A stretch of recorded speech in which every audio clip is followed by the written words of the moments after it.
Hello అందరికీ జై శ్రీరామ్ అండి. ప్రీవియస్ వీడియో చూసిన వాళ్ళకైతే ఈ వీడియో అర్థమైతే సత్యనారాయణ వ్రతం అని చెప్పిన కదా. సో అయ్యగారు అయితే వచ్చి అన్నీ రెడీ చేసిండ్రనమాట. సో పూజ కూడా స్టార్ట్ అయిపోయింది.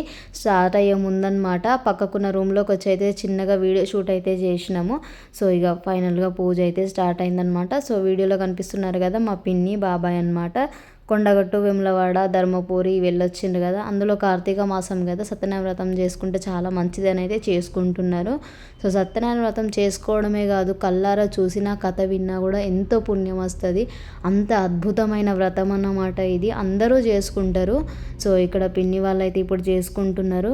అండ్ వ్రతం విన్న తర్వాత, వ్రతం చూసిన తర్వాత ఖచ్చితంగా తీర్థప్రసాదాలు అయితే తీసుకుంటేనే ఆ పూజ చేసిన ఫలితం కానీ, విన్న ఫలితం కానీ, చూసిన ఫలితం కానీ దక్కుతుందని చాలామంది అయ్యగారులు చెప్తారనమాట.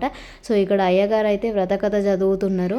సో అయ్యగారు వాయిస్లో మస్తు బేస్ ఉంటుంది, గట్టిగా చదువుతారనమాట. సో మంచిగా అనిపిస్తుంది అట్లా గట్టిగా చదివితే.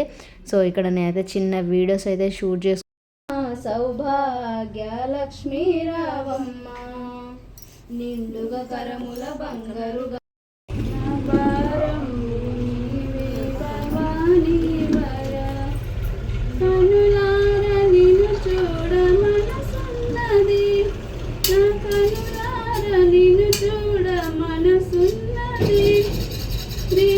జీవనమేమో పరికింపక్షణమైనది కనివేమయ ఓ కరుణామయ నీ కనికరము లేకున్న మరలేమయ. సో పూజ అయితే కంప్లీట్ అయిపోయింది. ఇక పిన్ ఒక 2 నేను ఒక 2 మంగళారతి పాటలు అయితే వాడేసి కంప్లీట్ అయితే చేసుకున్నాం అనమాట. సో నేను పాడేటప్పుడు వీడియో సగమే తీసింది మా మరదలు, ఎందుకో మరి నాకు అర్థం కాలేదు. సో ఫైనల్గా పూజ అయితే కంప్లీట్ అయిపోయింది. లేట్ అయింది కాబట్టి అందరు ఆకలితో ఉన్నారు. నెక్స్ట్ వీడియోలో చూపిస్తే. వీడియో నచ్చితే లైక్, షేర్ అండ్ సబ్స్క్రైబ్.